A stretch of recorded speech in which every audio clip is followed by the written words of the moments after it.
Good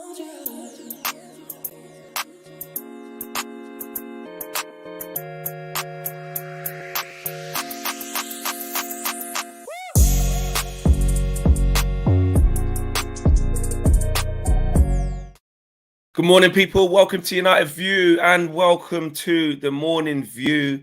Smash a like on the video, subscribe to the channel if you are new. Hope you guys are doing well today. We have to talk about a big development. Well, I say a big development, a big claim of a development by sort of the first, I was going to say reputable outlet, by a first news outlet, mainstream outlet. Let's get our wording correct here, okay? Because we're going to be talking about Glazers choosage in Ratcliffe. We're going to be talking about preferred bidders, and actually, that's probably going to dominate this show. I've seen a lot of you guys in the comments as well. You know, not happy, saying, you know, no chance, nonsense. It's the Sun. It's not official. Forget it. Hi, Owen and Flex. Good morning, says Blue Tick Mafia as well. United Law says journalists from different media outlets will milk this takeover story as much as they can before the announcement is made. And we're going to consider all of that. Let's just do disclaimer. Let's do disclaimer. Yes. First of all, we are not saying this is what will happen. Second of all, we are certainly not saying that the Sun is the most, you know, credible outlet out there. We're definitely not saying that. We are just going to discuss this because it's interesting that this is the first mainstream outlet, albeit it's the Sun, to actually say that they are the preferred bidders, and you know that the race is kind of maybe concluded. We don't know what's going to happen. We still don't know what's going to happen. But Owen, in terms of what the Sun are saying, with a pinch of salt, before everyone gets angry, with a pinch of salt, this is what is out there. What are they saying? Basically, discuss the cap. The Sun could be capping. Let's see what they're saying. It's if it was coming from the Athletic, Fabrizio Romano, or frankly, you know, these big actual mainstream outside of football news outlets. You know, we're talking about the the Financial Times, the Bloombergs, all those people, Sky News. Then you would say, well, this looks quite big. And of course, Sky News did go initially with that. It looked like Ratcliffe was going to be the preferred bidder. That has been a narrative from quite a exactly. few, But the Sun have taken it a step further. So this came late last night. They are running with it as an exclusive from Dan King and Martin Lipton, and they are saying that Sir Jim Ratcliffe is the Glazer family's preferred bidder, according to this report again from the Sun. Manchester United insiders have indicated that the Glazer family would prefer to sell the majority control to Sir Jim Ratcliffe, INEOS, rather than selling the whole club to Sheikh Jassim. The preferred bid for Manchester United of Sir Jim Ratcliffe would see Joel and Avram Glazer retain their stakes while the rest of the family cash out their shares. So part of the Glazer family, I guess, would get their cash, and the other Glazer family members, particularly Joel and Avram, they would stay a lesser extent. Basically, I think it's kind of backing up or expanding on that story that was out there previously about there being or they call it buy and call options about their remaining shares in the first 3 years. It continues by saying, with Sir Jim Ratcliffe's partial takeover being the preferred option of the Glazer family, an imminent exodus of the rest of the Manchester United top brass, including Chief Executive Richard Arnold, is expected as well. And there's a bit more written about Richard Arnold this morning. It's kind of separate from this story, more about what it could mean and what it could look like if he were to leave, and his day-to-day roles and what he's done at the club, etc. That was written by The Athletic, which I'm sure we'll get into later on. But Flex, that was the big developing story last night, was that the Sun, as you mentioned, the first mainstream, not the most credible, certainly not the most credible. I mean, oh my goodness me, if you go back and look at some of the back pages from just the summer, you know, with players and all that kind of stuff, it's been, you know, massively hit and miss just in general. And there still does feel, doesn't there, that there's a huge amount of guesswork going on surrounding all of this. One day it's Sir Jim, the other day it's Qatar, the other day it's we don't know. We're still waiting. I mean, Mark Ogden did a piece yesterday, didn't he, saying that the preferred bidder is expected within, a few days or within days. And everyone sort of said, well, we've been expecting days for the last 10 days. Last weeks. Exactly. So what does that even look like? But again, it certainly is significant that someone's gone with it. Someone's taken the jump. Someone's taken the leap. But it's that someone. Exactly. It's that someone. I mean, the fact that the Sun have said that, I don't think, if you want the Qatari bid, which a lot of us do, just because the Sun have said that, that is like people are saying in the comments, that is not a reason to be like, oh no, it's true now. That's it. It's over. It's over now. It's over. But what I would say is, I still think that because of the relationships, again, with this part of the world, with the media and Sir Jim Ratcliffe and INEOS, and he's English/British. It's just, I just think there's just more coming out in that side because of the accessibility to the in the know, to the leaks, to just that side of play.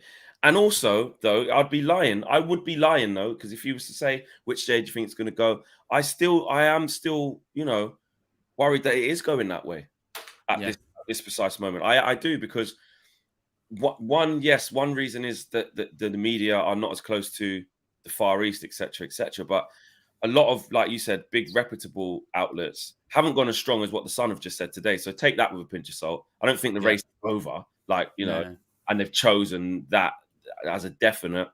But I do think it is swinging more towards Sir Jim Ratcliffe. I do. And the reason why I think it's swinging more towards them is actually nothing to do with propaganda from media and nothing to do with, lies and media spin, because they're trying to milk everything out of it, which they will do anyway. That's their job. It's to do with the Glazers. It's to do with the Glazers, and with everything that we've gathered structurally from how the deals could work out. One of the Middle Eastern of the Qatari bid, and one of the Sir Jim Ratcliffe bid. When you look at how they've matched up, that was my worry all along, that someone, some way, somehow could allow the Glazers to stay. And what this does is allow the Glazers who don't want to be there to cash in.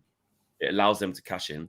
And the two who arguably, let's say, are the most greediest now, who always have been, it allows them to hold on to that little last bit. And then they can sell that later on, whilst getting sort of, what was Sir Jim Ratcliffe's bid? 4 billion or something. Yeah, I mean, it was valued at 5 billion, but the actual numbers of the bid, haven't actually been, But they're offering less. He's offering less, but he's offering less for less percentage than Sheikh Jassim. And I think that appeals to the Glazers. And that is why at the start of this process, when we got excited when that first piece of text came out, that first statement came out from the Glazers, looking for, strategic alternatives or full or partial sale, those buzzwords, I went, but look at that. I remember being in Qatar. We could probably pull up the video. I remember being in Qatar, and I said, look at that bit there, partial or further, or what was it? Not further investment. There was a phrase. I literally just said it 2 seconds ago. But that bit alarmed me. Because all options were on the table. When I looked at that and then compared it to the Glazers, I was like, anyhow they get an option to be able to stay here, anyhow they get an option to be able to hold on to something, whilst putting someone else front of house and saying, right, you depart with your money, you go and find this injection of cash that Richard Arnold was talking about, which we did need, which we were always going to need, either in new owners or sponsorship, which Old Trafford's not fit for purpose to rent it out for boxing and bloody, this, that, and the other. It can barely hold the rugby cup final. You know what I mean? Like, that's as good as it gets. Concerts at Old Trafford is not it in 2023.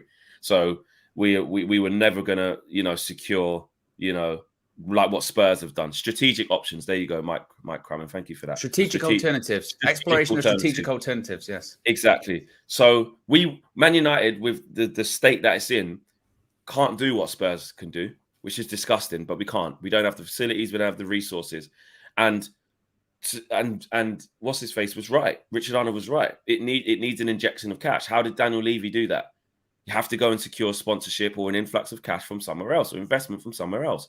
So that was only ever going to come with a full or partial sale or strategic alternatives. And you know what? This is actually a partial sale, because strategic alternatives would have been them having all of the clubs still, but trying to find a spot. That's never going to happen. No, that's not going to happen. Well, there's again, in strategic alternatives, like they said in that initial statement, it's just that it's all of these alternatives to the current situation that they are in. What alternatives are out there to secure financing? Is it a minority stake? Is it a full, complete takeover? Is it someone buying the majority of our majority, and we no longer have the final say on things, but we're still around, which again, if this Sir Jim Ratcliffe thing does pan out, that looks the way that it would be going. I was just having a look because I was thinking, you know, again, the Sun, where are they getting this from? And to me, it just seems like one of those situations where they've seen the reports last week from people like Sky and the Financial Times and Bloomberg, again, proper outlets in the know, and they've just taken, I think, an educated guess. You know, it's probably going in that direction. Let's take a leap. Or they might have heard something from someone. Let's put this out there. And if not, plans can always change. Because I was even thinking, well, back in the day, of course, the Sun is owned by Rupert Murdoch and Sky News. I thought, oh, are they still owned by Rupert Murdoch? They're not owned by him anymore. So they're not even part of the same company anymore. That was sold in 2018. So I still think, again, this is mainly educated guesswork. But that doesn't necessarily mean that it's wrong. You know what I mean? So, and it is something, and I saw the reaction to this last night of, you know, sort of brush it off. You know, it's not coming from a credible source. We can't even consider it. I think all of us as fans do have to prepare ourselves for this. This could be a reality. You know, this, like you said the other day, or you said earlier on, like you're leaning towards like this, not this story, but the general story of Sir Jim winning this race. You're muted, Fleck. Could be real. It could very be. It could be real. It looks like he is leading. Maybe he's not won it. Maybe the race hasn't been run just yet, but it could be that he's leading that race now because his offer of money plus sticking around plus the option of guaranteed money in the future is an attractive proposition to particularly to people that really don't want to sell and they thrive off power. You know, they love having the power. They might not have total power and control that they have at the moment, but they would still have some element of power and they'd have some semblance of control, even if they don't actually have all the total control that they once had. So I do think us as fans have to prepare ourselves for shit. Like this could be happening, you know? Yeah. And you know what? Again, back to what Marcel was saying, because when I say he's ahead of the curve, it's not just because of the De Gea thing, but in terms of how he sees the situation, which was that he felt that that's what it's going to be. So let me look at what the best possible scenario out of that. He may have mixed some words the way how he made his point, but his point was, in layman's terms, well, he's saying at least it was somebody else and not the Glazers, and we're going to have to deal with that they've loosened their grip. And then it's so funny that you get, you know, a week or so after that show that we did, you know, the talks of so the rumors of Sir Jim's basically going to buy them out after you know, it's an exit plan. And we talked about that, Owen, didn't we? I think it was off air. I think it was on the phone one time. And I think one of us said, well, maybe he could be trying to get it like this. The only saving grace that this could have, and the only way that people could be swayed back the other way to support Jim Ratcliffe is time and evidence. That's it. Like, because at the beginning, I would say 90% of the fan base? It's hard to judge things online because the online consensus, I'd say 90% now, especially with Sir Jim, I would say 80 to 90% would be like, don't want this from online. I think initially it was certainly, I think more people probably preferred Sheikh Jassim's bid. And then I think that went into overdrive when it was then reported that not only is, you know, Sir Jim, he's thinking of keeping the Glazers around, even in a sort of a smaller role. Yes. Manish says, why does Marcel always get grief for a while, but turn out to be sensible at the end?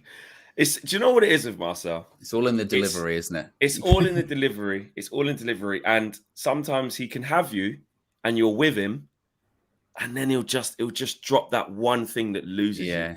He just wait. So again, it goes good, have you, good, and you go, this is great, and then he'll say something, and you go, geez, Marcel. Exactly. But actually, the basis of what he's saying can make sense if you look past the delivery. And Marcel's he's just a wicked guy. What a kid. I do want to also mention, AD here says there's a report saying that Sheikh Jassim is the preferred favourite bidder. This was something that was, so there was an account, I think it's called Doha News or something, And I think it is a big Qatari news channel or news outlet, what have you. But they picked up on the article that was written by the Daily Express that you spoke about during the Flex and KG show, with the sporting finance expert essentially giving his opinion that. See now, and this is where it gets really hard, because then people see that, and that gets picked up by someone else, and because it said Doha News, people said it's coming from closer there, and people are saying that. But then when you read it, you go, oh, it's the same thing as the Daily Express thing. And again, just a day ago, I mean, again, whilst it's not totally, you sort of, because when the Daily Express went with it and it said exclusive, Sheikh Jassim preferred bid, everyone went, whoa, what a headline that is. And then you read it a bit more and you realize that it's a gut feeling from a sporting finance expert, which it still has some weight to it. It's not, I've spoken to this person, I've spoken to that person, I've spoken to sources within United that have said that this is what is going to happen, but it's someone's opinion at the same day. And frankly, you could argue that the Sun's article was also just someone's opinion at the same time, rather. But they're suggesting that they've got sources. They've got sources. And speaking of that Daily Express piece that we covered it, and it was an opinion piece. This is opinion. My opinion is and my feeling is I think we're in big trouble. Big trouble. Big trouble. If this happens with Sir Jim Ratcliffe. You know why? Because I'm not convinced he has the funds. And you know what else? I'm almost certain that he doesn't have the funds anytime soon as well. So put it this way. So say he comes in, yeah. I think if Qatar came in, right, and this is purely football we're talking right now, yeah. If Qatar came in, I think big funds are readily available in the immediate windows. Because I'm thinking about us on the pitch, yeah. We're still miles off City. We're miles off it, right? Arsenal, we were talking about this yesterday, weren't we, Owen? Yeah. Arsenal, they just need to sprinkle now. They need to just fine-tune. They've got the recipe. They need to fine-tune. Young squad, young manager. We've got a young manager as well, but you know what I mean? They just need to fine-tune, right? They got a really young manager. Exactly. Liverpool, yeah. With what they're showing now, that once all the shit happened and they had a horrible season, one of their worst in ages, they can settle down, go on a run, have a good summer, have a good summer, and that's the main thing. Have a good summer where they go, you know what? Let's just fix our midfield. You know what I mean? We've got Jota, we've got Gakpo. Nunes is going to get better. We still got Salah. We're going to be all right. Trent. Yeah, they got. I mean, Robertson's still there. Van Dijk, all right. He's not the best version of Van Dijk, but he's good. He's still good. Konate's decent, and get another centre half as well. Probably gonna need another one, yeah. But they've got the base, and obviously Klopp. So they've got the base to be much better next season. Liverpool, Chelsea, for all we laugh at them, now they will be back at some stage. They will, Owen. They will. They may still make more mistakes. They're still going to make more mistakes. That's fine. But again, if they start making good decisions, they can start being even just annoyingly around the top four, just back up to fifth, sixth, in and fourth, in and around. I'm not saying challenge for the title, in and around where we're going to be is what my point is. Yeah. Forget Chelsea, Newcastle, same thing. Do we even need to discuss? Not really. We know. Terrifying. Know. Exactly. So these next summer windows for Erik ten Hag are so massive, because he needs to be ruthless and he needs the backing, because he needs to chop this squad. He needs to chop a lot of this squad and really improve it. He's not going to get to do that, I don't think, first of all, with this uncertainty anyway of what's even going on. I'm worried about the summer. But if it is going to be Sir Jim Ratcliffe, back to my original point, I'm just not convinced that Sir Alex, that Eric's going to get that backing that soon. I just don't see it. And I think we're in big trouble of maybe not kicking on. Where I hate to be too pessimistic, yeah. But if Erik ten Hag doesn't get backed the way that he should in these next key windows, we just fall further and further behind. And then the spotlight then switches to him unfairly. But then it's how good of his job is he? Already, even this season, it's, oh, but look at what Ollie did in some stupid comparison. I've seen some real revisionist you know what I mean? history about Ollie Gunnar It's Solskjaer. crazy. It's crazy. But then it goes down to the points versus this. Oh, they finished second. Oh, they did this, they did that. Like, you try and get these, and then all of a sudden, that's what will start to happen in front of our very eyes after 2 years when we're like, wait there, how did that happen? Yeah, or you get the narrative of people going, oh, when we go, oh, so these players are just not good enough. And then you get those people that go, well, this starting 11 was bought for 500 and something million pounds. So how can any manager not get a tune out of them? See what I mean? You know, and then the narrative changes, and before you know it, we're just fighting for top 4 every year. And that's not even a given that we even get it this year. And before you know it, this kind of perception that we rightly so had, and this backing that we rightly so have in Erik ten Hag as a manager, as a man, diminishes because the surroundings where we said before, who's going to be successful under the Glazers now? Who's going to be, and technically they're still there, who's going to be successful with this squad, with this crop of players? He has to trim it a lot. So that's what really scares me. And that might sound really pessimistic on a Thursday morning at 9:22, right? But that's how I truly feel. I was on a train yesterday, just with my headphones in, and you know when you just think, like a Tesco, moment for KG. You're on the train and you're going past, you're seeing all of the scenery. You feel like you're in a music video. You know, you got the headphones in. Yeah, one of those ones. Flying past, like that, and you're going. And I went when you go past those fields, and you go, yeah. That, you know what? It's funny you say that. It was the fields. That's what happens. It's what happens. You go past the fields and you look out. There's like a barn maybe somewhere, or you see some animals, and you just go. You get really deep in thought. And sometimes the thought is when you get that deep, you go, shit. Yeah. you go, and it's like you. And then I was actually, I swear, I was actually like in my head, just talk. It was just me and me. That's all it was in there. Just me and me. And I was like, but Flex, we're actually in trouble. I'm not trying to dampen, this isn't on Erik ten Hag, and I'm not trying to scaremong. This is just how I feel. And actually what I want to do here is bring all of you guys in. We're going to get your comments up because this is important. How do you guys feel about this? Put your thoughts in there, however many characters it will let you do. I don't care how long it is. How do you feel about what I'm saying in terms of if it is Sir Jim Ratcliffe and in terms of even the uncertainty around this takeover? That we can't really even plan for this summer. How much would that put us back? And under the Glazership, let's just call it the Glazership, or there's a new word just made up on the spot. Yeah, good. Sir Jim Ratcliffe as well. What do you think I'm panicking a bit too much here? Do you disagree with me?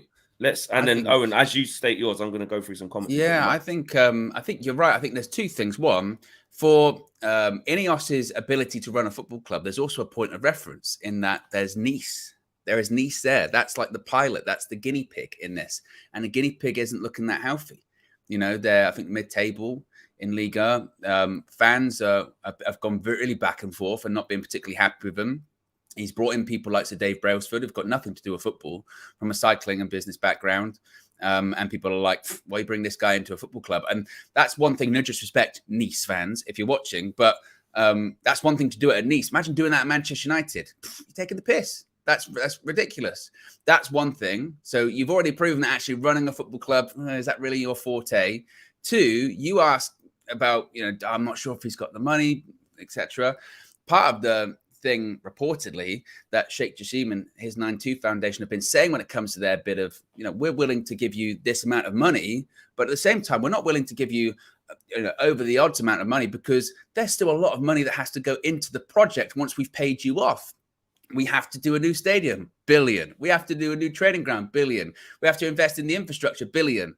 So again, does Sir Jim Ratcliffe have that on top of the money that he's already agreed to get loaned from banks to spend on United? And on top of that, if you've got these buy and call options that are in there for an already negotiated price, if after year one, the Glazers go, actually, you know what, we decided that we do want to go now, we're cashing it all in for this agreed price, how does that affect United? Exactly, the sirens are going off because it's a steal Flex.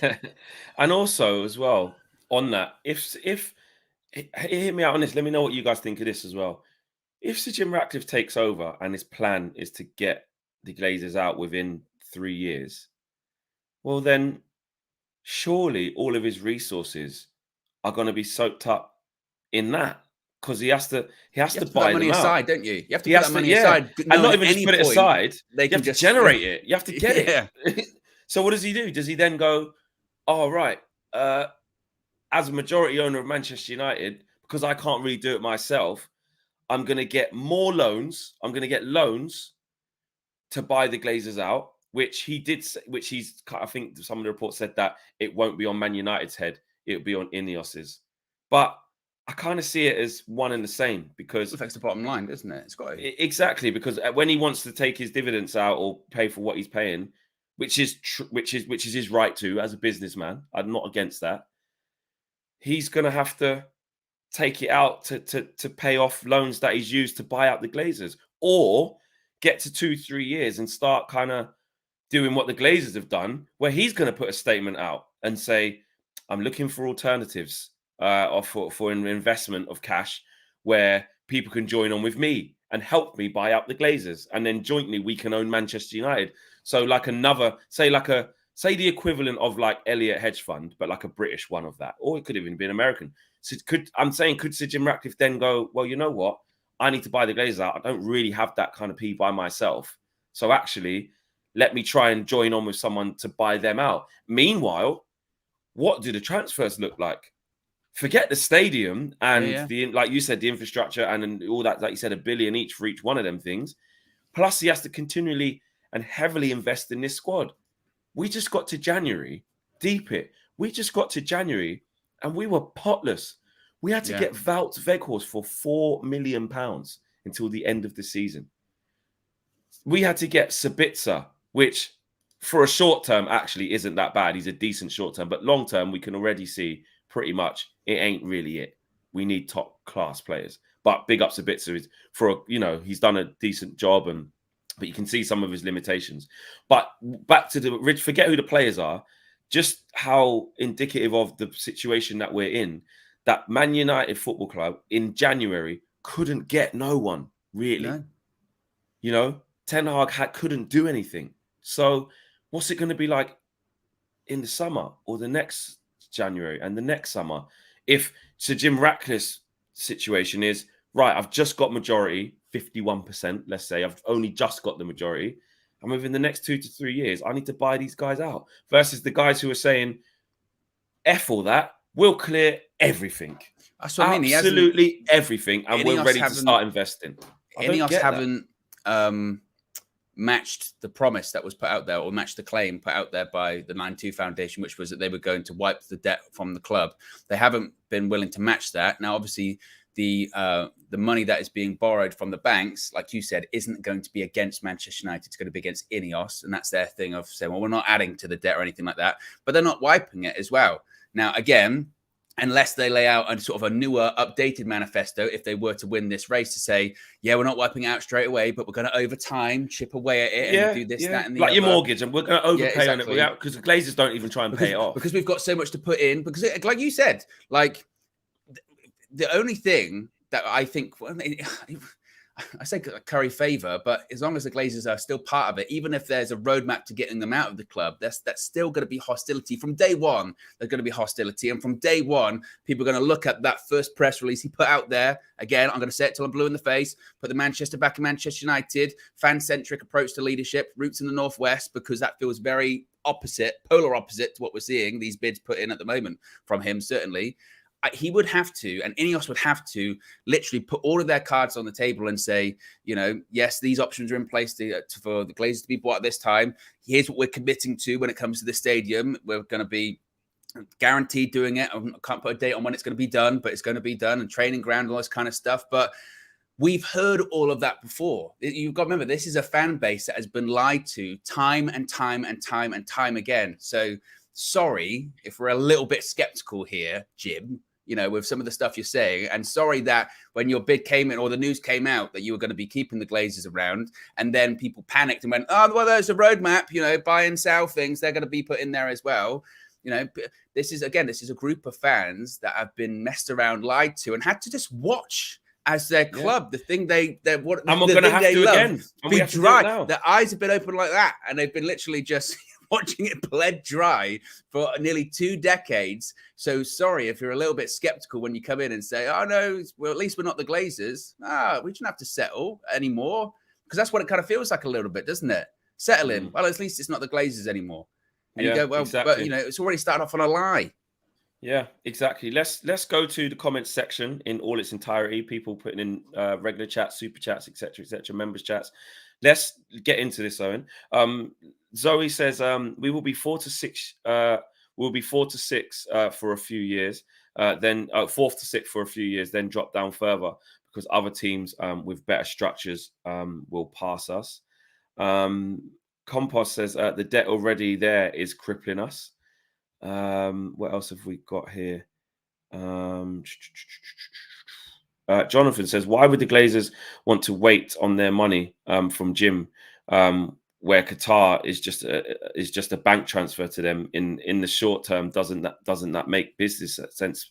Business wise, make business sense. Basically, that's what that financial analyst was basically talking about in that opinion piece. That he thinks that it would be, Qatar. But I get it. Gima says, surely there were better options than Veghorst at the time. Cedric says, in the history of Nice, they have only been in the top 2 twice. Once again, how can a company who has profited 65 billion profit a year not have enough money to buy the club? Make it make sense. Yeah, because Sir Jim, there's this thing that Sir Jim Ratcliffe ain't got no money. Like, he is a multi-billionaire. He hasn't got money compared to the Qataris. But INEOS is worth a lot. He's the richest man in Britain, isn't he? I'm not. Yeah, he's Britain's wealthiest man. I don't know if they had 65 billion. I think that might have been their turnover. If you just Google INEOS profits, they accounted to 3.5 million euros. I think so they have a high turnover. But again, the point being is that of course he's Britain's wealthiest man. But again, we're talking about astronomical figures here, as we've said before. The idea that Britain's wealthiest man in him. Even he has to go to banks to get additional funding because Britain's wealthiest man isn't wealthy enough. We have to remember, whilst there is discrepancy about Sheikh Jassim and he's a private business individual, state-backed, whatever, you individuals cannot compete with that sort of Middle Eastern wealth. They cannot. Everyone said it. The days of millionaires or even billionaires owning football clubs, it's tough because you're talking about astronomical money. Yeah, big money. Al says Manchester United has no money. We lost 4 out of the last 5 years. We are broke. No money for transfers or stadium. Red Baron says we are AC Milan from 5 years ago. And also there are some super chats as well. Let's get those read. That's quite a few. My screen's just reloading. Oh, there's quite a few more. Hang on. Okay, we go right to the top. Aminor says, Flex, I would love to see you and Steve Howson on Rio Ferdinand's 5. Never know what could happen in the future. Listen, I'm always open. Your show was out. Was it yesterday? Yeah, good show with Danny Murphy and Anton. Done another one with Harry Pinero and Culture Cams. Some good fun stuff. So check that out as well. Open to anything, man. It's always good to collab with people and work with people. Should never be a closed book. Henson says, has been a UV member for 10 months. Says, big up everybody. Big up to you, Hanson. Apologies that these super chats were sent over half an hour ago. So sorry, guys. Big up to Zoe Muller. She's been a member for 10 months as well. Big up to you, Zoe. And Zoe says, the fact that he's willing to let the Glazers in just to win is disgusting and should tell us a lot about the new person in charge. And that I agree with you there, Zoe. Like from what Owen said, from his original statement to then, doing a deal with the devil, excuse the pun, that, that's what's happened here. But then we get the report saying that he has to do it this way because he doesn't have enough money to do it all now, but wants to phase them out, which again, we just spoke about how difficult that would be if he doesn't have the money and how he's going to raise the money. Mark Harris says, Man United being run like Argos, Kia money, Qatar in. Ahmed says, if Qatar doesn't win the bid, be assured they will buy another club, possibly Liverpool. As a club, we can't afford that. The ripple effect of Sir Jim Ratcliffe buying the club will be the end of United. Imagine that. I'm not saying that's definitely going to happen. Ahmed's a good point, though. Imagine, we pass up the opportunity because the Glazers said no. And then they go and buy bloody, I don't know. Not even Liverpool. Someone who's just not Villa. They got fairly new. Well, it might be, like I said, it might someone be that they could turn into. It might be a Qatari delegation, because they were saying, weren't they, with Sheikh Jassim, that basically he's been offered the opportunity to be part of these sort of consortiums or stuff in the past, and it's always been no, it's only United. But you know, like when you spoke to David Hellier from Bloomberg, like Brighton or Spurs, he said, didn't he, that, you know, after the success of the World Cup, they basically sat down and went, let's get into the Premier League. Man United are available. Let's go get them, because you know the World Cup worked and we liked it. You know, so it's certainly possible. Anything's possible. I mean, there were those things about Spurs, weren't they, having a minority stake stake in those. Yeah, and I think that side of the world, you can clearly see the tactic that is going. I mean, it was no coincidence that Qatar bought PSG in and around the time when they were bidding for the World Cup. That was like 10 years. Yeah, so there's a desire to be involved. It's 100%. There's a reason why players, you know, are now going to Saudi. You know, they're getting Ronaldo, potentially Busquets, potentially Messi.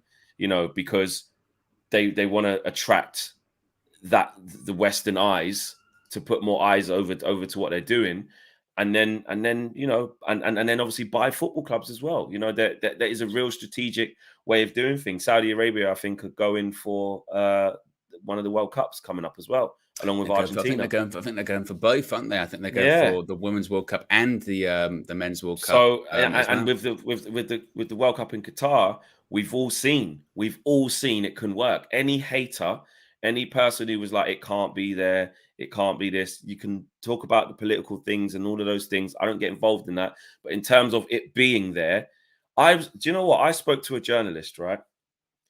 And it was a really good, interesting chat, because this journalist was, and this is just off topic actually, was saying to me, you know, I love your work, you know, and I was like, yeah, you know, how are you guys seeing it on the mainstream side? You know, we've come out here against kind of what's been said and we're enjoying it. I had a really good chat, and it was an honest chat. And I said, so what's your views then? Do you think that it should have been here? Like, look how good it's been. So this was at the end when it was coming back. He said, it was amazing, it was good, but I still don't think it should have been here. Now, I'm not going to go into why he said that and etc. etc. But one of the things he said of why it shouldn't be there is because they're not a footballing nation. That's what he said. So they're not a footballing nation, i.e. like they don't have loads of, like, they're not big on football. You know, they're not renowned for football. Like, look at their national team. Couldn't even get out of the groups, couldn't win barely a game. Well, I don't think they did win a game, did they? You know, because they're not a footballing nation. They had one. Was it the Asia Cup or something like that? Yeah, they won the Asia Cup. Exactly, and that's what I said as well. That was, I think, 2019. And I just think that's completely wrong. Because I think if it's the World Cup, it should go around the world, and it should go to places who maybe aren't renowned for football, but if they have the facilities and the resources to host it, and the infrastructure to host it, then that could be fantastic. That could kickstart their inroad into football when it wasn't like that before, you know. And also with it being in that side of the world where it never has been, what a new experience that was, you know, for people around the world to experience something new, something different, everything that I think football should be. And we were kind of disagreeing in the right way, but it was just interesting to hear that. But back to you know what we're saying. If Qatar go and buy someone else, it would be interesting to see Spurs, and what would that look like. Let me carry on with these super chats before we carry on, Owen. Because still quite a few more. Duma says, morning gents, I tell you what, Flack, you're being realistic, and I agree.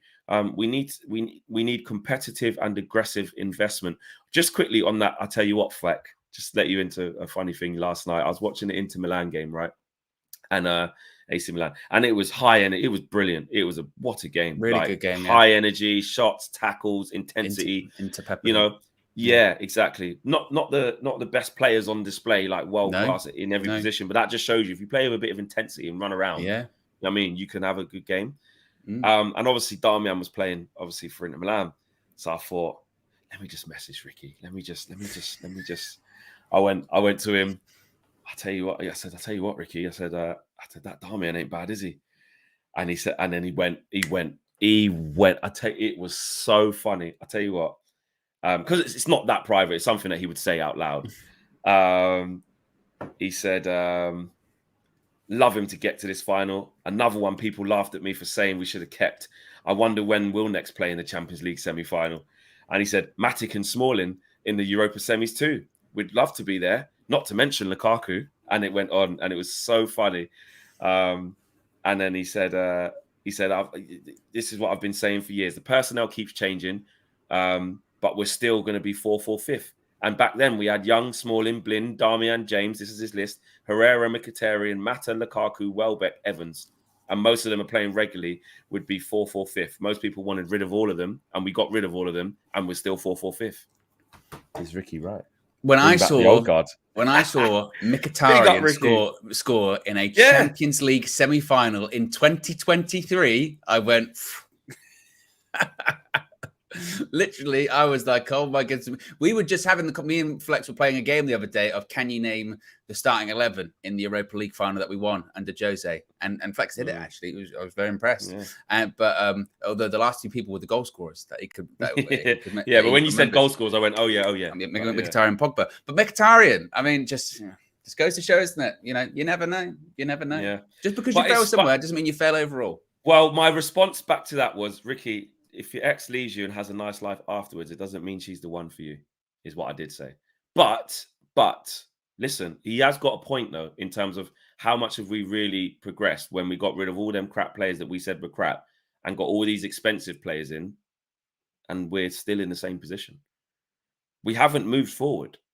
And this is where it might sound a bit pessimistic, but this is where that, again, on the train, what I was doing, I was like, nothing's got better. Like it's got the small bits got better in terms of we've got a manager in Ten Hag, and he has made some progress with this team, and you can see how he wants to play, style of play. You know, we don't see it for long enough in games, but if you actually deep the progress that the team has made, the gap to Manchester City, the gap to whoever the top two are, in this case it's Arsenal. Have we?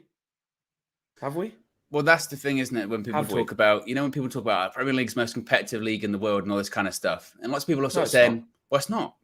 It's not. City won it 4 out of the last 5 years, something like that. There are new challenges every year, but that's a bit like it was with United in the 90s and 2000s. There were new challenges that came along, whether it be Arsenal, whether it be Chelsea, whether it be Liverpool, whether it be City, but eventually United always won. And that's kind of what it is now, isn't it? City, the challenges can come along, whether it is Liverpool, whether it is Arsenal, not even us. We've never been in that race, really. But, and occasionally, Spurs were there for a little bit. I know Leicester did their thing with their miracle, but it's the same winners. It's the same winners. And you know what else as well, yeah? And again, this is really pessimistic. I was in some deep thoughts. Yeah. If we just be honest, yeah? Again, with the takeover, which I've just explained the reasons why I've got no faith that in the next few windows, next few years, things will change. So based on what I've said earlier, we're just going to be the next Liverpool of the millennium, like where it's like, because if you think about it, it's what? Not even that. What is it? 2013. So that's 10 years now, isn't it? Since we're going to be next. Kenny's been saying it. He said we're Arsenal. We'll swap places. Yeah, we're Arsenal. Yeah. Happy for fourth. We get carried away with ourselves. We think we're in title races, and then by the end of the season, we're like, title? You kidding me? Yeah.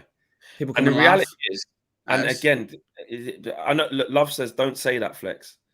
And I get it. I hear you. Like, we've got a trophy in our first season. And you know what? Sometimes things can really change in a short space of time. If we win the next 3 games and you get top 4, and imagine we won the FA Cup, it'd be an amazing season from this point, what we're talking about. But even if we did do that, like we scrape over the line for 4th, which would still be a good season considering, and we won the FA Cup, which would be massive in the one-off game against City, who were going for everything, right? Over 38 games with the team that we've got and what needs to change, if we're keeping it real, a lot has to change to push for a title. A lot, man. A lot. Cup games, yeah. That will live on forever. It's the first Manchester derby in a final. It's 100 years of Wembley. Like, it's all there. That will be in our history. That would be massive if we won the FA Cup final. But and I'm not trying to be a spoilsport, because I will be bloody. I won't even have a voice. I'll be on the floor if we beat City. We're all go in. It's going to be an amazing day. Hopefully, amazing occasion. It's an amazing occasion, And we, on one side, we hope we don't get embarrassed in that amazing occasion with City on the way to a treble. And on the other hand, we've got the chance to create our own bit of history by winning that game. But in the context of what it takes to win a league over 38 games, we're so far off it. And like I said, back to what I was saying earlier with Sir Jim Ratcliffe coming in, and I'm not sure we're going to get that. I don't think Ten Hag's going to get that back in. I don't see how that changes. We might be able to finish third. We might be able to finish fourth, scrap for top four, etc., etc. Might even be able to finish second one time, maybe far off the top. But I just don't see how we win a league. And that's what I really want. And the Champions League. Imagine we was in the Champions League now as well, by the way. Oh, a bit like last season, wasn't it? When you know what's coming. You know what I mean? You're watching. You know what's coming. When I was watching City against Madrid, and I'm like, this is no disrespect as well, because Betis are a fantastic club. They were really good to us. I don't mean it like that. Sevilla are the Europa League dons, but I'm like, we're just flipping, scrambling, scraping through. Like, couldn't even top the group with Sociedad. Like, don't get me wrong. I know the dodgy penalty decision. I know there's little increments you can look at, but we didn't do it. We didn't even top the group. Had to end up playing Barcelona because of that, which actually, okay, fair enough. We showed some minerals against them. Got a bit of belief. In the end, though, we just went out with a whimper. Flex, forget that, right? We're talking about, Champions League, Premier League, blah, blah, blah. Flex, we can't win away from home. Exactly. We've top half. We've hit one team away from home in the top half, Fulham. It's insane. Forget Premier League, Champions League. Can't do that. Manish, I'm sorry. I'm sorry. And actually, let me know if you think, guys, don't be. What is this? God, what a depressing Thursday. Say something lighthearted now. It's ruining my morning coffee. It's true. I'm sorry. Manish. I know what's more lighthearted, Flex. There's a few more super chats. There is a few more super chats. Yes, Keegan says the responsible thing to do here is for Sir Jim Ratcliffe to walk away. If he is who he says he is, as a fan, he has to realise that he is not what we need. Well, a big billionaire like that who's put some big money down on the table, Keegan, is not going to walk away. He's made his intentions perfectly clear, bro. David T says the United Brexit fans I've seen on my timeline are saying only the foreign fans want the shake. Apparently, we hate everything English, the culture / the players. I don't like arguments like that. I don't. It's just ridiculous. No.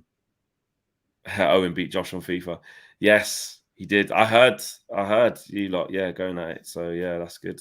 I see that. I see how I was watching you lot going at it as well. I mean, I don't want to talk about our results when we played each other. You know what I mean? It was quite close, actually. It was close at the beginning.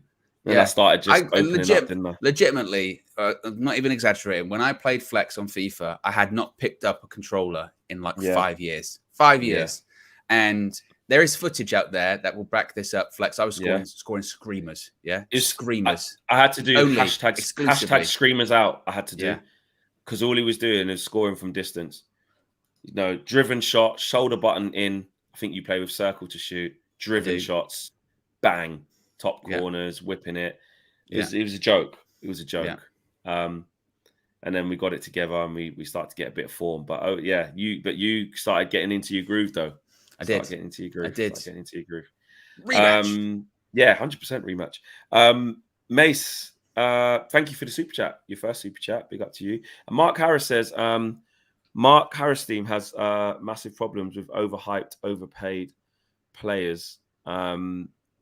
Need at least 6 new players who aren't toxic. Eric will be thrown under the bus. I tell you what, I do kind of, not that I worry for Ten Hag, but already, I was going to be quite derogatory there and call these people crazy, but I'm not going to. Mm-hmm. But I've already started to see a couple of those very reactive social media accounts or social media people when they go I knew Ten Hag was shit, Ten Hag out already. It's ridiculous. And you go what? Yeah. What? But the point being is then that starts, doesn't it? That starts and then if we don't get top 4 this season, there are going to be those people who said, that's on him, Yeah, and partially it kind of is part of it. Yeah, some of manager, it, of course. Tactically, some of the things he's done tactically and some of the decisions he's made substitution-wise, when someone's your manager, you can love them. And, but game by game, you're looking at what happened in the 90 minutes and you can critique that. Doesn't mean you love Eric Ten Hag any less. But also, with you do start to worry with what could happen, because what we've seen with this bunch of players as well, if most of them are still here, that's why I'm saying it's so imperative that we look back on this team really soon, within the next couple of years, and start to see it unpick and say, boy, you know what? I can't recognize it. Because if we can recognize it, there ain't going to be anything different. This group of players have proved multiple times, that at some point throughout a season, they will capitulate, or, you know, go through a rough this or they've just proved it too many times. They've proved it too many times. And that's not through the want of them trying. That's just how it is. That's the evidence. Fragile. That's the evidence. So if you still have in your squad Maguire, Martial, Fred, McTominay, Dalot, Wan-Bissaka, David De Gea, even let's just say Bruno and Rashford. I'm saying like they can stay in part of a new guard, but I'm just saying that's 9 of the players that are still in it. Who else is still in there? Shaw, did I say him? That's 10. I think that's about it. And as we said, 10. You're not saying to get rid of every single player. I'm not saying that. Yeah, you know, but then I'm saying to be, if you've got 10 of them, and really, if you think about how many of those are starting, it's Martial, it's Rashford, it's Bruno, it's Shaw, it's Lindelof. I forgot Lindelof. It's Maguire. Oh, he's not starting actually. So let me go back to the ones that are starting: Bruno, Rashford, Shaw, Dalot, in and out. Who else starts? Lindelof is now starting, and De Gea. That's 6 out of your starting 11. 6, more than half. Well, you were saying to me the other day, weren't you? You were saying that the team almost needs to become unrecognizable. You know what I mean? To get to that point of, like you said, being consistent, challenging for the league, going to the latter stages of the Champions League and being real contenders, not getting there because of, you know, fortunate draws or whatever. This team in like 2-3 years' time, we need to be like, that's unrecognizable from the team that was there a couple of years ago, you know, and not just in terms of style of play, but personnel, really. It needs an overhaul. And the problem is, it's your point earlier on, is that that's not going to happen this summer. 1, because it can't really happen in one summer anyway. But 2, the summer's already affected. Like all of the stuff that's going on with Jim Ratcliffe or, you know, minority stake, Sheikh Jassim, it's already impacting the summer. Because you are starting to see clubs already have those conversations with players, with agents. Fabrizio Romano's just warming up. He's stretching. He's getting loose because he's starting to do some tweets, you know, about all of these players, Alexis McAllister, Messi's future, this player, that player. Like, because again, business is starting to get up and running. Conversations are happening, or frankly, deals are essentially almost being finalized now, being like, oh, by the way, when the transfer window opens, it's done. Personal terms are agreed, you know, all that kind of stuff. And United, they might be having informal talks, but that you would think we're nowhere near to get a deal done for anyone at the moment. Because how can you? You know, you don't know, especially when you don't know how much money you got to spend. We think we've got 100, maybe. Who knows? You know? Yeah. Because it's already impacted the summer. Exactly. It's insane, and that is the reality of where we're at, and that's the truth. If we're, you know, like when you look at like really dissecting where we are, let's take our Man United hats off because we love the players so much and we love the team and we're behind the manager. Let's just look at where we really are. And I think what we've just spoken about, and what you guys agree with in the comments, and what a lot of you guys have been saying in the comments, that's actually where we are versus where we thought we were, you know. And actually, it could still change. Hate to add even more pessimism, Manish, to your coffee. But if we do not get in the top 4, that's even worse than what we're saying we are. That is awful. If we don't get this top 4, it will be so bad. So bad, because again, it's another season in the Europa League, and it's another there's a pull of Man United, but the pull don't pull no more, really, let's face it. So it eliminates a certain level of player you can go for. And if we're trying to get back to where we want to get to, you can't be ringing up certain players, agents, and saying, we're in the Europa League again, but come and do this as part of a new this and new that. It doesn't work like that, man. Because I tell you what, because if Newcastle pick up the phone and offer more money as well, and they're in the Champions League, city full of Geordies, crazy stadium, they're buying good players. You can see they're playing attractive football. They're scoring loads of goals. Well, and you can see where they're going, can't you? You can see it. You can see they're clearly on the upward trajectory. Like and you can see the barriers that won't be there, like ownership sorted, continual investment. Do you know what I mean? Yeah, that's a big problem for us versus us in the Europa League. Have you sorted out the ownership yet? That new guy's only just got there. I don't even know what. Exactly. Do you know what I mean? Are you Champions League, Europa League? Well, we don't know just yet. Like, who's the owner's going to be? Don't know just yet, really. All right. To be fair, Red Baron, maybe not attractive football. I know they do time wasting, etc., etc. But what I'm saying is that they're on the front foot. Sometimes they're putting you under pressure. That, though. I don't watch Newcastle games and be like they play ugly stuff. I've seen Newcastle play games. Yeah, they do the time wasting thing, but also at the same time, like you said, when they played Spurs, they were brilliant. Go for it. Look at that game they played Arsenal. They played good football. Exactly. Exactly. So you can't. They're on the front foot. Isak's running in behind, creating havoc. Do you know what I'm saying? Bruno Guimaraes is playing balls in behind. You know, Joe Willock's looking like a world beater. Joe Linton's everywhere. Do you know what I mean? Callum Wilson's getting goals like that. And that's this version of Newcastle.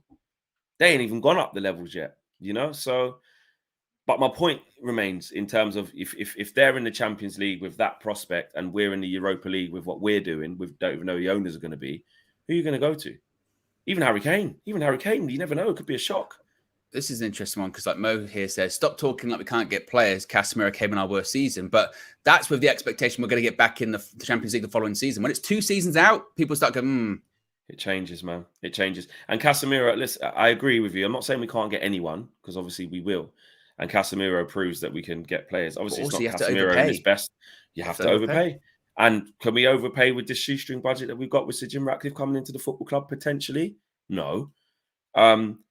And also, we want to get the best versions of players as well. And, you know, we didn't get the best version of Casemiro, although he has been good. He's tailed off since he's come back from his last suspension. He hasn't been quite right, but the whole team hasn't really. But yeah, we can get players. We can. But I'm saying when we have to compete for the top players in our league with teams that are in better positions than us, nobody else in the league was trying to get Casemiro, just us. Like if Newcastle try and get Kane, someone else tries to get Kane, or I know a lot of you don't want Kane, Osimhen, or whoever it is. Yeah, right. They're going to come to us in the Europa League two seasons in a row. Can't see it. I still say though, I'm sticking with this. That I still do think we'll get top 4 flex. I know you're saying, oh, I don't know, or you're feeling pessimistic on it. I still think we will get the 3 wins. Yeah, I don't wholeheartedly disagree with you. Flex. It's in here. I think it's on Wolves. I just stick by what I said, what I have been saying for the last week or so. I think if we don't beat Wolves, I don't think we get it. Oh, yeah, I would agree. Because then you're asking 3 consecutive wins, 1 away from home. Against Chelsea as well. And I know Chelsea this season, but still they are, got players. I think we need to beat Wolves, and not only do we need to beat them, I think we need to see a 2-0, a 3-1, a 3-0. Which again, I know that we haven't. I know that we haven't, but we need to see a reaction. That's my point. And I don't. We do need to see a reaction. Like when we played like Liverpool at the beginning of the season, where we only won that game 2-1, but there was a reaction in that game, and Old Trafford was up, and there was a feeling of actually that's a really good win, that's a good performance. We need to see that against Wolves, because falling over the line, even if we win that game, I just don't think it's going to be enough. It doesn't set the tone for what we need for the remainder of these games. For Bournemouth, yeah, it doesn't. But actually, if you did scrape 3-1-0 falling over the line, it wouldn't be. We'd take it right now. Of course, It's weird that you say that, actually, because for our own sanity and how we feel about going into the rest of the games, we want that statement win, like what you said. Yeah. But actually, it's literally the part of the season where you'll take just anything. win. You'll take anything, obviously. Just win. But 100%, because then again, people could say Bournemouth. I saw someone yesterday saying that on paper, man, I should be beating Bournemouth away from home. Well, if you want to get the top 4, you should be beating them away. Absolutely. But this team ain't got it like that. We don't get to say to anyone away from home this season, we should be winning this. No, you have to earn the right. We have to earn the right. And that really, really worries me. I don't think we'll beat Bournemouth. Regardless of what happened at Wolves, I don't even think we'll beat Bournemouth. We'll probably draw or something. I'm just not sure. I've got nothing to say that I think we will. There's no point of reference, obviously, like I said. But you could argue, look, particularly those 2 games, They are the perfect games at the perfect time. I know people could say, well, you know, they're relaxed because they're not fighting, but those two at the moment have now nothing to play for. They are safe. Wolves are safe. Bournemouth are safe. And if you'd have asked United, you know, you've got to win. You're 3 out your last 4 games. Who are they against? You go Wolves at home, Bournemouth away. You'd be like, yes, please. You would. Yeah. You would. You know, because I wouldn't even want to play a team that's in the bottom 3 right now. No. Because they're more dangerous. Look what Everton done to Brighton. Yeah. Man. Jesus. They ran.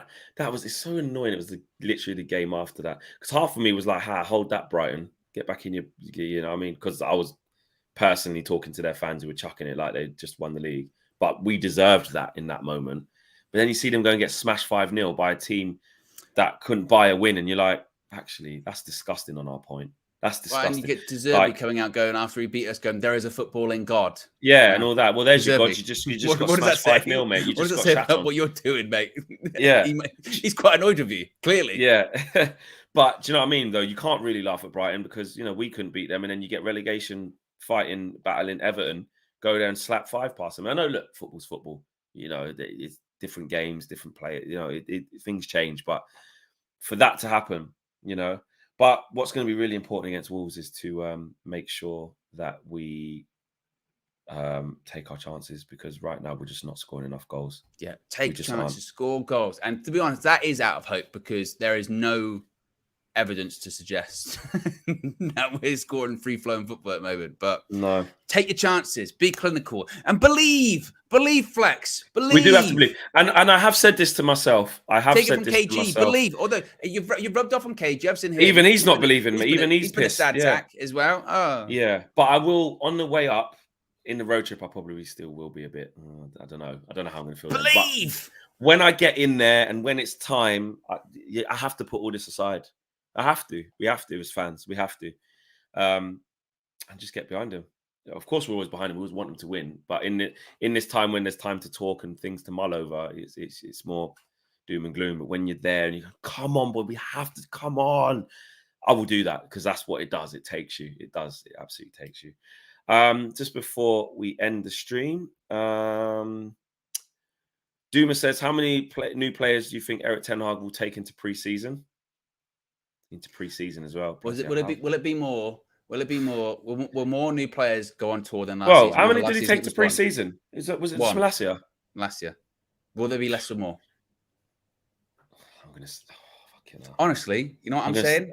Go on. Less. Oh Jesus! You don't think one player will be on tour?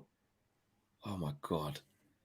No, Owen, I can't be that pessimistic. I see why you're saying that, but no, I'm gonna go. I'm gonna say more. We'll get top 4. I'm still saying believe, but in terms of tour, yeah, tour. When is it? July. So we'd have to go all the way through June. Oh no, it's bloody early July. Oh shit. Tour in America or tour that starts over here? Because there's domestic ones, I think, first. America. Just first preseason game. Oh, America. When is that? Like 20th? Is the first game like 20th or something? So it's halfway through early July, isn't it? Nah, mid? It's mid, yeah. I'm going to say 1 again. 1, because I think, actually, no, it could be 0 with all that's going on with it. Yeah. 1. Sorry, pessimistic, but we've gone with 1 Duma. VK says, what happened, guys? You became negative view. Gene's game still to play and final to win. End up 5th and Carabao Cup be what I hope before the season started. Yeah, I'm not. Yeah, but you can't say that when you've been in the top 4 for the whole season, pretty much. That's one thing. I know we'll be, like KG said, we'll be forced to do that at a point when we calm down. But I'm sorry, we made a new objective, and when we made a new objective of getting in the top 4, having been in a fantastic position to get it, I'm really far ahead. Yeah, I'm not. I can't even fathom going back to just because I did say I wanted 5th with a style of play, not in a trophy. Yeah. But I'm not doing that. I'm not lowering my standards to that. We're still Man United. We've got to still keep a little bit of decorum. Do you know what I mean? But big up to you, VK. David T says, I do believe we can limp into top 4. We can do it. We can limp, and it will be a limp. Believe. I don't think. Do you think we win the next 3 games and just get it done? I think it'll go to the last day. I do. I think it'll go to the last day. And the reason I'm saying that is because I think we beat Wolves. I think we beat Bournemouth. I really do. But Something Well, in here's the me thing on says that. Chelsea at home. I could just see that being a draw and them showing up. You know what I mean? But here's the thing on that. This is why I really want us to win the next 2 games, because if we can create like a cup final against Chelsea at home under the lights, 8 o'clock kickoff, or even Fulham at home. Yeah, but the Chelsea one though, because it's a big game. Like if we know that we can secure top 4 against them because we've beat Wolves and we've beat Bournemouth back to back, I'll back us then. That we're getting it done. We'll get it done. If we beat Wolves and Bournemouth, we'll beat Chelsea. Or we just get, if we get into the position where it's literally like you need to win one more game. I think that's maybe the hurdle you've got to get over, isn't it? Is you're worried about the first 2. Going, where's the first 2 wins come from? Exactly. But if we get to the point where it's 1 win away, whether it's Chelsea or Fulham, then you'd be like, of course we can do it. Of course we can. Yeah, exactly. Mitrovic back for the final game against Fulham. Revenge, ? Says love. Exactly. You know, look how we last played against Fulham. Jesus. Do you know what I mean? Yeah. Imagine that. I don't want it to go into the last game at all. I want to play the reserves for that Fulham game, but I don't think we'll have that luxury. But if we can set up a big game against Chelsea under the lights because we win the next 2, then great. But I just can't see us beating Fulham away. I don't know. Just can't see it. Mace says, last super chat of the day, what if City win the league and we get 5th Champions League playoff? Doesn't work like that, does it? No, I still remember that people, it used to be like, it doesn't work like that anymore. No, you know, it's just you're not in it. Yeah. Just not in it, mate. You just should have come 4th. Yeah, exactly. Get 4th. Anyway, guys, smash the like on the video, subscribe to the channel if you are new. Plenty more coming up on the channel over the coming days. We've got the Women's FA Cup final on Sunday as well. A lot of us are going to be there. There's going to be a live match view as well. I'm looking forward to that. Manchester United and Chelsea. Old school settings. Yes, old school, exactly. Old school settings. Obviously, the game on Wednesday, we'll have the preview going up tomorrow for the Wolves game. No, game on Saturday. Game on Saturday. Also, the game's on Saturday. Sorry. Yeah, Wednesday. Yeah, I know exactly. So we'll have a preview for the Wolves game going out tonight, and we will go from there with a lot more content to come your way. So, guys, take care. See you soon. Sorry for the pessimism, but that is just how we're feeling. Believe.